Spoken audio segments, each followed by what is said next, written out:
warahmatullahi wabarakatuh. Alhamdulillah wa syukurillah wa la hawla wa la quwata illa billah. Asyhadu an la ilaha illallah wa asyhadu anna Muhammadan abduhu wa rasuluh. Allahumma sholli ala Muhammad wa ala ali Muhammad wa ba'du. Wa qala Allah ta'ala fi kitabil karim, a'udzu billahi minasyaitonir rajim. Ya ayyuhalladzina amanu kutiba alaikumussyiyam kama kutiba alal ladzina min qablikum la'allakum tattaqun. Wa qala Rasulullah sallallahu alaihi wasallam, man shoma ramadhana imanan wa ihtisaban ghufira lahu ma taqaddama min dzambih. Shadaqallahul adzim wa shadaqallahu rasulul karim.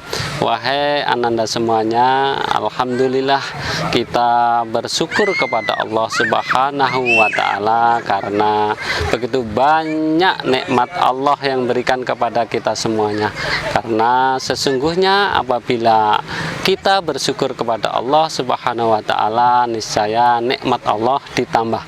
Oleh sebab itu, maka wahai ananda semuanya, marilah kita bersyukur kepada Allah dengan mengucapkan alhamdulillah, bersolawat kepada Rasulullah dengan mengucapkan Allahumma sholli ala Muhammad. Wahai ananda semuanya, Allah Subhanahu wa taala berfirman, la in sakartum la azidanakum wa la in kafartum inna azabi lasadid. Sesungguhnya jika engkau bersyukur kepada Allah Subhanahu wa taala, tentu nikmat Allah akan ditambahkan kepada kita. Akan tetapi jika engkau ingkar atau kufur atau mengingkari atau melawan Allah Subhanahu wa taala atau tidak melaksanakan perintah Allah Subhanahu wa taala, maka sesungguhnya azab Allah itu sangat pedih.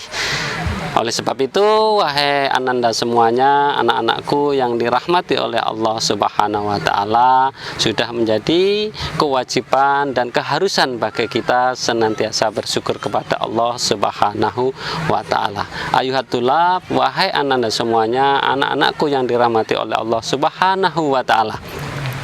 Dalam kehidupan sehari-hari ini sering terjadi permasalahan-permasalahan, bahkan ada dalam fenomena keseharian kita itu banyak sekali kejadian yang kurang pas di hati kita. Terkadang kita sebagai siswa sekolah dalam kondisi pandemi belajar, kok jaringannya lelet. Wah, tapi tenang, jangan marah. Terkadang kita menerima pelajaran dari ustadz atau guru-guru kita, kemudian kita kurang paham. Tetapi ketika kita bertanya kepada ustadz kita, belum direspon, tapi tenang, jangan marah. Terkadang kita menjadi wali kelas, diprotes habis-habisan oleh wali murid, tapi tenang, jangan marah. Terkadang kita bahkan kadang-kadang SPP kita itu kadang nunggak-nunggak atau tertunda pembayarannya karena kondisi pandemi corona. Tenang, jangan marah. Oleh karena itu, wahai ananda semuanya, Rasulullah SAW bersabda, la takdzab walakal jannah. Jangan marah, bagimu surga. Maka dari itu, apa sih sebenarnya yang harus kita lakukan supaya kita ini tidak marah-marah, atau bagaimana kiat-kiatnya supaya kita tidak marah? Yang pertama, ketika marah maka bacalah a'udzubillahi minasyaitonirrajim, yang artinya saya berlindung dari godaan setan yang terkutuk. Marah itu pada dasarnya berasal dari setan. Setan terbuat dari api. Oleh karena itu, apabila kita marah, apabila keinginan kita tidak dipenuhi oleh orang tua, maka segera kita berlindung kepada Allah dan berdoa kepada Allah, ya Allah, mudah-mudahan keinginan saya yang terbaik ini Engkau ridhoi, Engkau beri petunjuk sehingga orang tua kita menjadi tidak marah lagi, sehingga kita tidak marah kepada orang tua kita. Wahai ananda semuanya, kemudian bagaimana caranya yang kedua supaya kita tidak bisa marah-marah atau kiat-kiat supaya kita menahan amarah? Yang jelas ketika kita marah, yang kedua mestinya ada teman. Yang namanya manusia itu adalah tempatnya salah dan lupa, namanya saja manusia, maka kalau lupa itu wajar. Maka ketika kita marah, paling tidak ada teman atau saudara kita atau orang tua kita atau paman kita atau acil kita dan lain sebagainya, itu mengingatkan kepada kita jangan marah, mengingatkan bahwa marah itu tidak baik.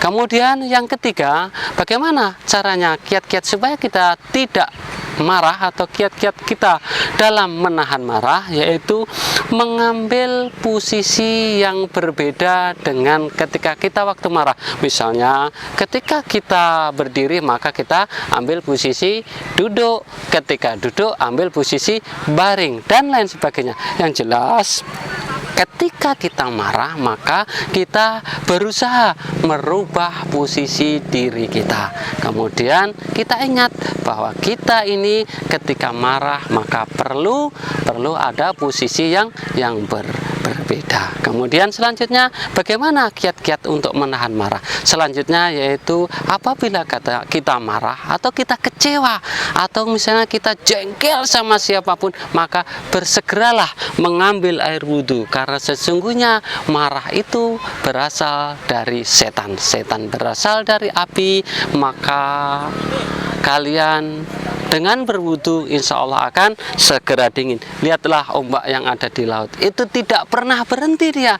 Maka bagaimana caranya? Kita harus belajar dengan ombak yang dari laut itu, bahwa sesungguhnya apabila engkau istiqomah seperti ombak di laut dalam rangka menahan marah, insya Allah kemarahan-kemarahan akan bisa kita jaga dan kita akan menjadi orang-orang yang dimuliakan oleh Allah Subhanahu wa Ta'ala.